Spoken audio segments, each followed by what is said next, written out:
Il y a 25 ans, Juan a installé ses panneaux solaires. Il était alors un précurseur. Je sentais que c'était un cadeau pour la planète, qu'il puisse y avoir des énergies alternatives en dehors du pétrole et du charbon. Pour moi, c'était un honneur d'y contribuer.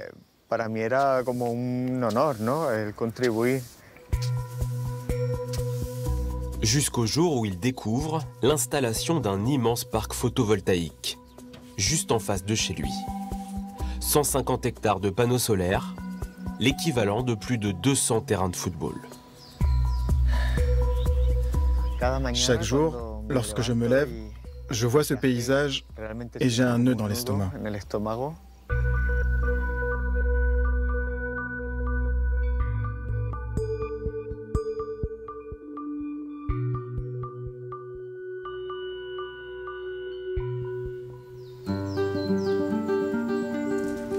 En 2001, cet ancien vétérinaire reprend la ferme de ses grands-parents et la transforme en un gîte rural écologique.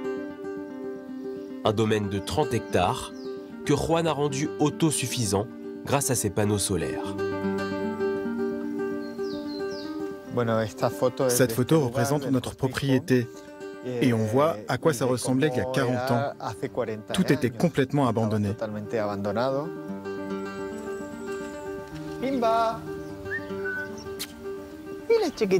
Viens ici, ma belle.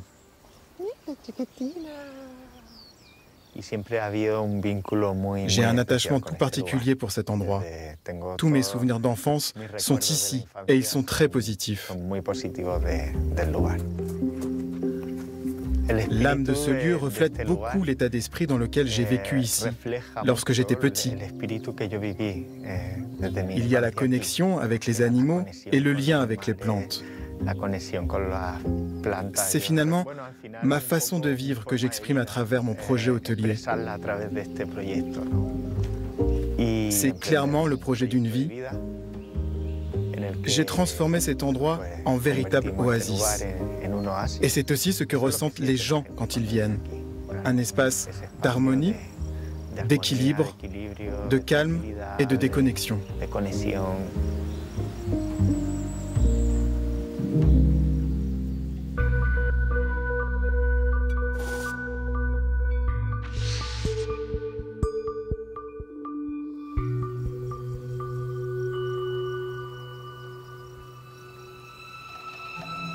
4 ans avant l'apparition du parc solaire, Juan s'est endetté auprès des banques pour agrandir son havre de paix. Il a emprunté 600 000 €, un investissement colossal pour ce quinquagénaire qui dirige seul son gîte. Mais en vérité, si j'avais su que ce projet de parc photovoltaïque allait sortir de terre, je n'aurais pas persévéré.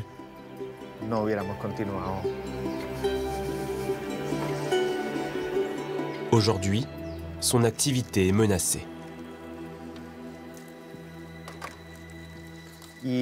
Certains clients m'ont déjà dit que la vue n'était plus la même et que les prochaines années, ils allaient probablement chercher un autre endroit.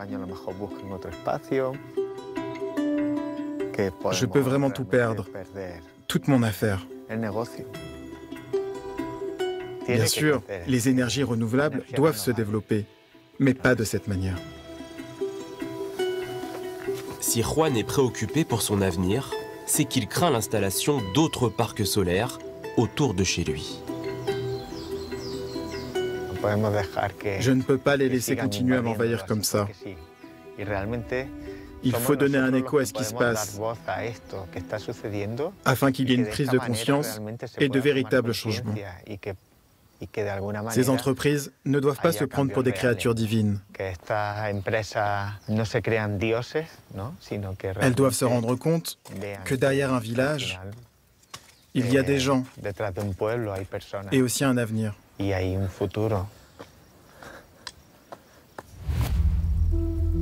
Depuis 2 ans, des cas comme Juan se multiplient dans toute l'Espagne. Le pays a décidé d'implanter massivement et sur tout son territoire des fermes solaires géantes. L'objectif, atteindre la neutralité carbone d'ici à 2050, conformément au pacte vert européen. Mais la guerre en Ukraine a tout changé. En 2022, le pays se trouve confronté à la flambée des prix des énergies fossiles. L'État hispanique décide alors de s'en émanciper dès 2030.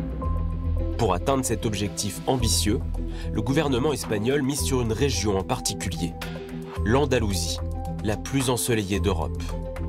Il soutient massivement la création de gigantesques parcs photovoltaïques. Madrid voudrait désormais produire au moins 80% de son électricité à partir d'énergies renouvelables. Une hausse de 23% en 5 ans, du jamais vu. Une transition verte à marche forcée qui suscite la colère et l'inquiétude.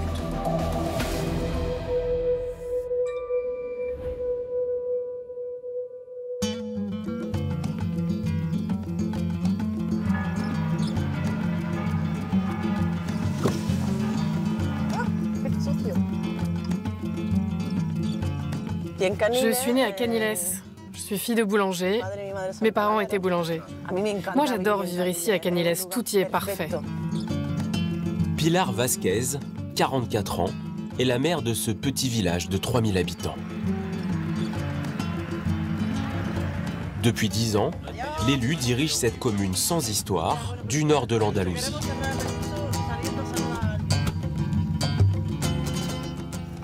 Nous vivons essentiellement grâce au secteur de l'agriculture.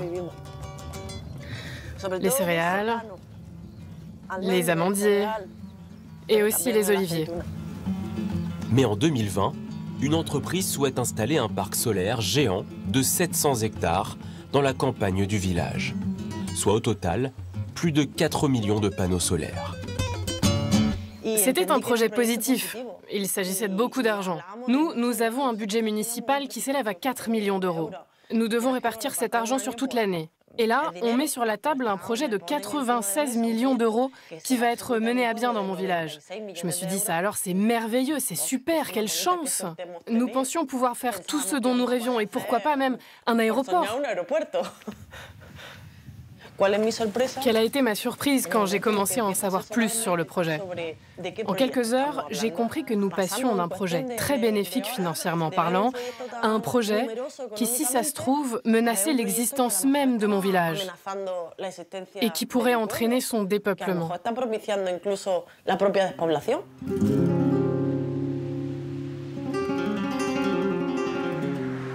Elle découvre en lisant le journal officiel que pour réaliser ce projet, 150 agriculteurs de sa commune vont être expropriés. Une décision imposée par la région, leur terrain ayant été reconnu d'utilité publique.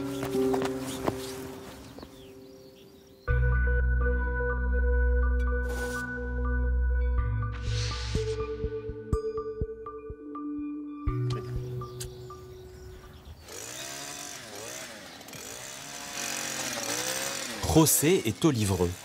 C'est l'oncle de Pilar. Comment ça se passe la récolte cette année?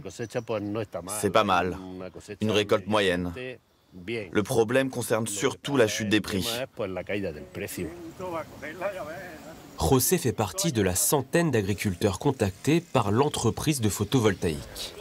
Elle lui propose de louer la moitié de ses terres, soit 10 hectares, pour 14 000 € par an. Un montant bien en dessous de ce que lui rapporte son exploitation. C'est mon gagne-pain principal.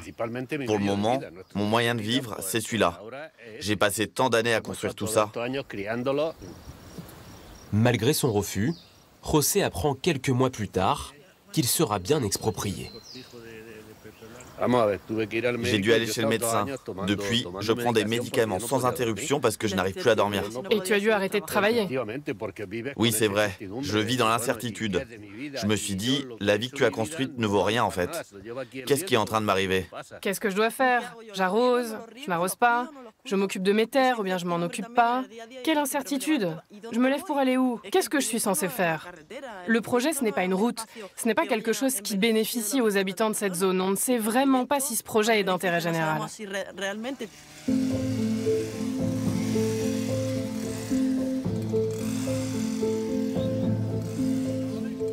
Je n'imagine pas une Andalousie sans ses oliviers, sans ses terres agricoles et sa culture de l'huile d'olive. Je ne peux pas m'imaginer cette Andalousie-là. J'ai le sentiment que les hommes politiques ont vendu cette terre, car aucun d'entre eux n'y était vraiment attaché.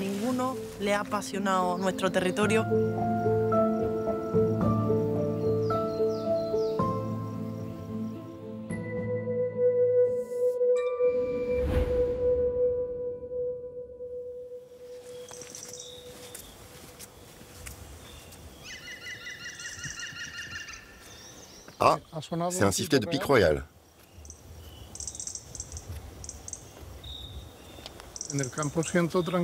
Je ressens beaucoup de calme. Quand je travaille très tôt, c'est comme si j'inaugurais un nouveau monde. Francisco Valera, 59 ans, est ornithologue. Originaire du nord de l'Andalousie, il consacre sa vie à l'étude des oiseaux endémiques de la région. Depuis plus de 20 ans, Francisco sillonne le désert de Tabernas pour recenser et observer leur comportement.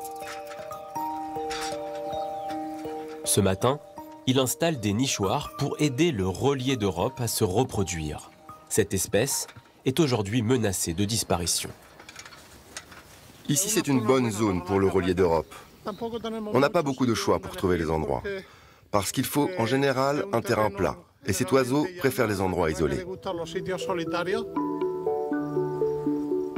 Des terrains plats comme celui-ci sont très convoités par les entreprises de l'énergie. Parfait pour de nouvelles implantations. Francisco est le témoin du piège que représentent les panneaux solaires pour les volatiles. Et il a décidé de faire de son expertise un combat. En quelques années, cette population est passée de 1500 couples reproducteurs à seulement 400. C'est une vocation. Depuis que je suis enfant, j'aime la nature. C'est mon père qui m'a inculqué cet amour de la nature. Depuis tout petit, les oiseaux m'ont intéressé pour leur possibilité de voler. Pour moi, le fait de voler a une grande signification. C'est un symbole fort de liberté.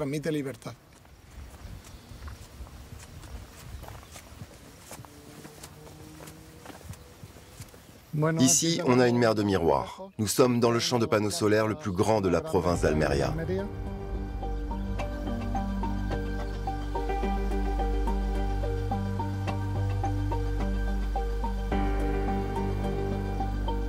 On voit à peine un tout petit oiseau, un moineau.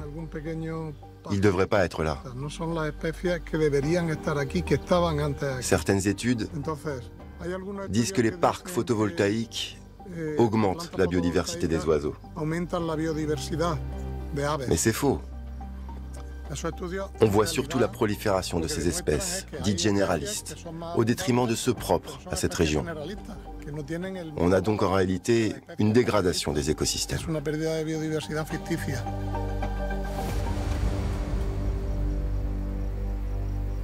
Bonjour Claudia. Bonjour Francisco. Comment vas-tu?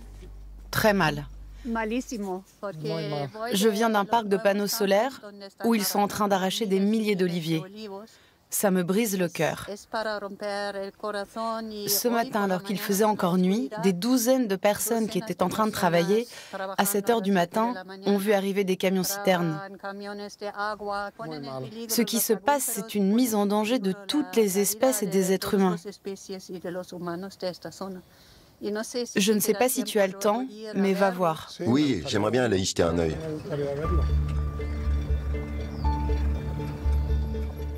Ces rencontres avec les habitants sont des informations précieuses pour l'enquête de Francisco. Sans ces sentinelles, il lui serait impossible de documenter tous les impacts sur la biodiversité.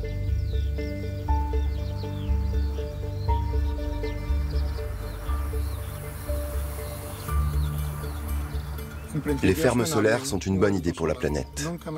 Donc jamais je n'aurais pu imaginer ce scénario, où l'énergie renouvelable est une menace si grave pour l'environnement, pour les autres organismes, pour le paysage et pour les ressources naturelles. Pour moi, c'est un cauchemar.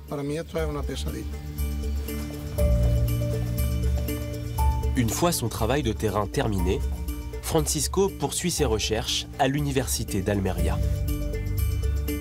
En 4 ans, il a dressé une carte très précise du comportement et des déplacements du relier d'Europe. Là se trouvent les nids. En noir, ce sont les parcs photovoltaïques déjà construits. En jaune, ce sont ceux qui sont en projet. Grâce au bagage fait sur les oiseaux, on voit qu'ils sont obligés de s'éloigner pour s'alimenter et qu'ils ont très peu de contact avec les zones construites. Qu'est-ce que ça signifie? Que les panneaux solaires éliminent des terrains nécessaires pour l'alimentation du relier d'Europe. C'est une réalité que nous devons publier dans des revues scientifiques pour que les autorités espagnoles nous entendent.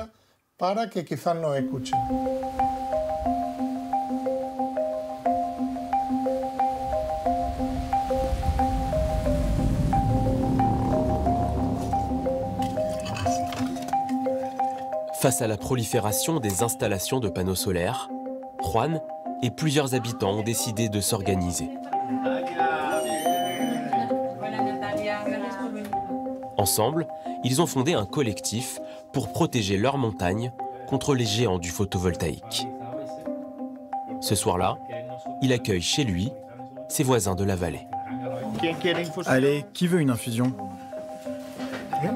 Autour de la table, des hôteliers, des restaurateurs, des gérants de centres équestres, tous unis pour dénoncer l'opacité qui entoure ces projets.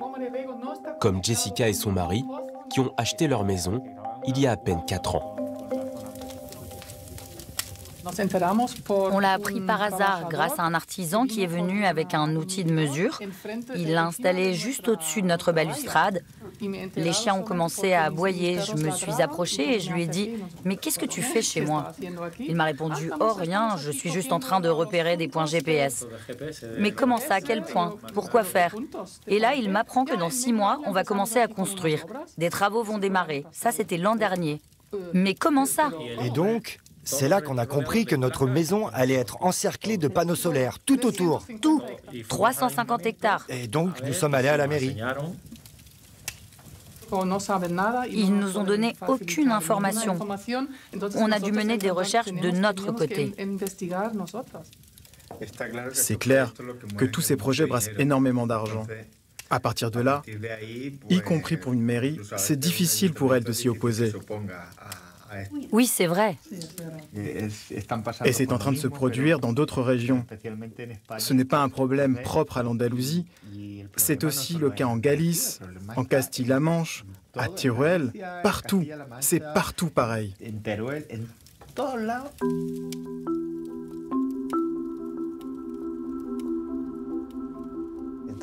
S'il faut cohabiter avec ces fermes, alors on demande un plan d'aménagement du territoire clair et encadré, qu'on réponde d'abord aux questions quant à l'équilibre du territoire sur le long terme.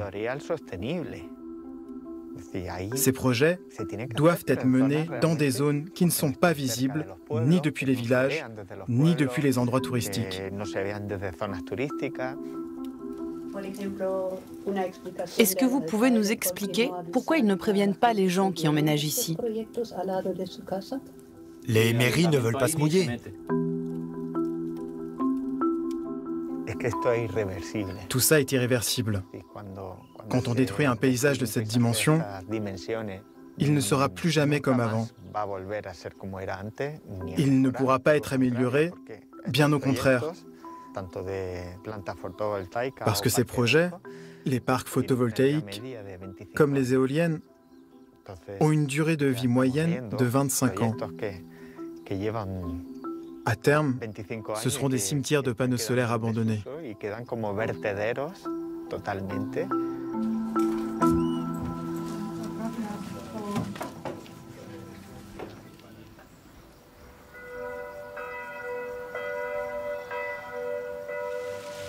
À Canilles, Pilar est toujours mobilisée contre le méga-projet de ferme solaire. Cela fait plusieurs mois que la maire consulte sans relâche des spécialistes environnementaux et des juristes pour faire annuler les expropriations. Les 700 hectares, 1, 2, 3, 4, sont représentés par la couleur rose. Ce sont des zones sur le territoire de Canilles. En rose et en jaune, ce sont les zones de l'entreprise, sauf qu'elles sont sur un terrain d'irrigation. Et si ce projet voit le jour, les agriculteurs du village n'y auront plus accès. Face à une entreprise soutenue par Madrid, Pilar sait qu'elle ne pourra pas annuler l'implantation des panneaux solaires dans sa commune. Alors, la maire adopte une autre stratégie. Et en 2022, elle remporte sa première victoire. Ne vous inquiétez pas. Vous inquiétez pas. D'accord. À plus tard. Pilar obtient de l'entreprise de réduire la superficie de son projet. Elle sauve ainsi plus d'une cinquantaine d'exploitations agricoles. Ces entreprises se croient au-dessus de tout le monde. Elles pensent pouvoir obtenir ce qu'elles veulent et convaincre n'importe qui avec leur argent. Dans notre cas, pour ainsi dire, elles se sont retrouvées face à un mur. C'est la mairie qui doit avoir le dernier mot. Pour la maire de Caniles, la clé réside dans une approche locale, des projets à taille humaine conçus avec et pour les habitants.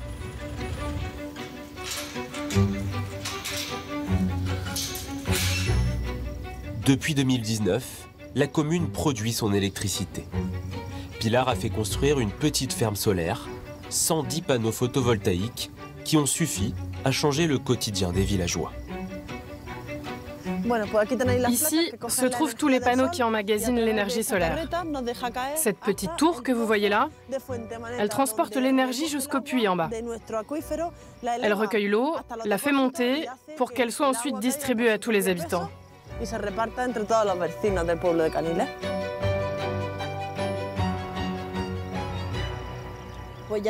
Avant, nous devions payer entre 100 000 et 120 000 euros par an à la compagnie d'électricité pour être approvisionnés en eau. Grâce à cette initiative, nous avons diminué de moitié nos dépenses, ainsi que notre consommation. Je suis vraiment en faveur de l'énergie renouvelable, mais avec un volume plus réduit de panneaux solaires, on peut tout aussi bien fournir un service aussi important et aussi crucial pour le citoyen. Mais la maire ne veut pas s'arrêter là.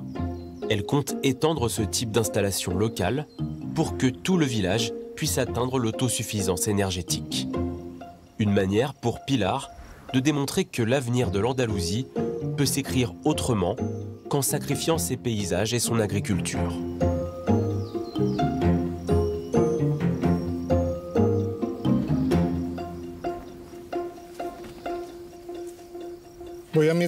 Je regarde s'il y a des œufs, si ce nichoir est occupé. Pour l'instant, il n'y a personne, mais on voit des traces, ce qui signifie qu'il a été visité. Face aux oppositions qui se multiplient partout dans la région, les entreprises de l'énergie mettent en avant des mesures compensatoires, comme l'implantation de nichoirs autour de leur parc, qui, selon eux, permettraient de préserver la biodiversité. Il n'y a pas de substrat à l'intérieur. Cela peut signifier deux choses. Soit le relier d'Europe ne l'a pas utilisé, soit il l'a essayé. Mais comme il n'y a pas de substrat, les œufs ne sont pas bien protégés. S'il décide quand même de nicher ici, il est fort possible qu'à cause de ce manque de substrat, ses pattes soient déformées. Pour Francisco, ces nichoirs, bien qu'installés, ne tiennent pas assez en compte des besoins précis de l'espèce. Ils sont souvent mal situés, trop loin de leur point de chasse. Dans la majorité des cas, ils sont inefficaces. Et dans de nombreux cas, ils sont préjudiciables. Celui-ci, il s'est brisé et il n'y a pas moyen de l'attacher. Il est vide. Il n'y a toujours pas de substrat. On ne peut rien en faire. C'est triste, mais c'est vraiment de la poudre aux yeux. Il propose des mesures qui ne compensent pas les dégâts qu'il provoque. Mais c'est quelque chose qu'il donne en échange de l'autorisation pour leur ferme solaire. Dans sa quête de réponse, Francisco a trouvé un allié inattendu. Manuel Gomez est chef de maintenance de 3 sites. Au total, il s'occupe de 300 hectares de panneaux solaires. Tous sont implantés sur des terrains vitaux pour les oiseaux endémiques de la région. Et avec les mesures compensatoires, vous vous en sortez? Bien, mais bon, on peut toujours améliorer les choses, on le sait très bien. Oui. Sur le terrain, ça devient de plus en plus compliqué. Il faudrait qu'on prenne rendez-vous pour trouver ensemble un meilleur endroit pour son nichoir. Si on arrive à faire ça, ce serait idéal. Ce serait vraiment très bien. On sème des céréales chaque année pour aider cet oiseau. Ah, c'est bien. J'aime mon travail parce que les parcs photovoltaïques, en tant qu'énergie renouvelable, c'est beaucoup mieux que des centrales thermiques qui émettent du CO2. Mais je suis un amoureux de la nature et c'est vrai qu'en discutant avec Francisco, ça me déculpabilise. Comme je lui ai déjà dit, puisque les dommages causés par les panneaux solaires sont là, autant essayer de les réparer. Protéger la nature, c'est le combat de Francisco. Devant l'urgence, l'expert collabore désormais avec des ONG de défense de l'environnement. Et il mène sa bataille contre les parcs nuisibles devant les tribunaux. Dans ce champ ici, il y a plus de 200 hectares de panneaux solaires. Ces panneaux ont été construits au cœur de l'habitat d'un autre oiseau, menacé lui aussi de disparition. Une décision de justice va être rendue dans quelque temps sur cet endroit. Parce qu'avec une ONG, nous avons déposé une plainte en disant que ce parc le mettait en péril.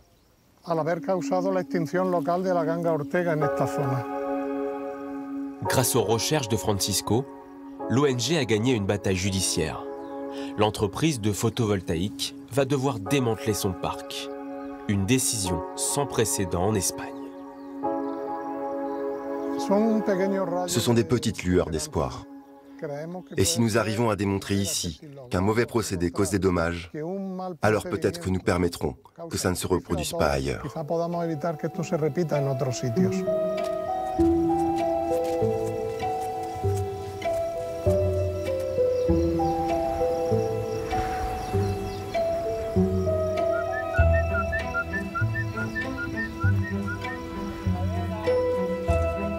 Les enfants.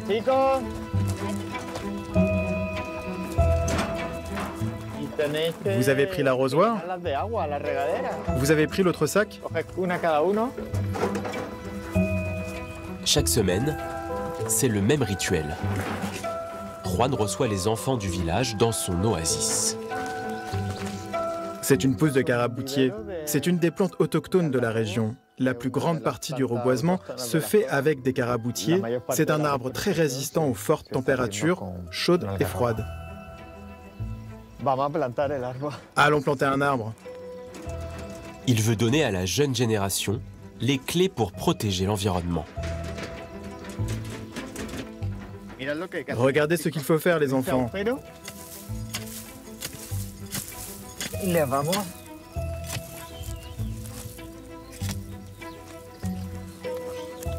Allez, au suivant.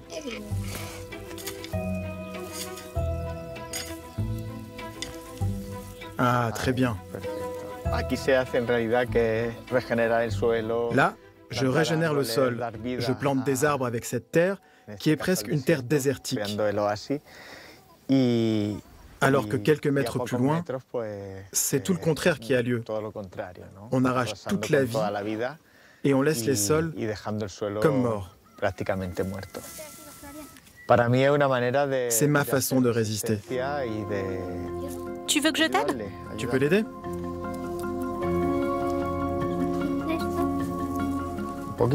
On met le sable.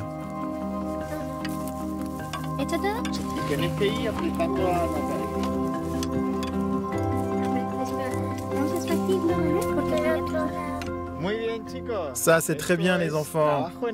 Ça, c'est du travail d'équipe. En transmettant son combat aux plus jeunes, Juan rappelle que concilier progrès et préservation est essentiel. Une quête d'autant plus cruciale alors que l'Espagne a franchi un cap historique. L'année dernière, le pays a produit plus de la moitié de son électricité à partir d'énergies renouvelables.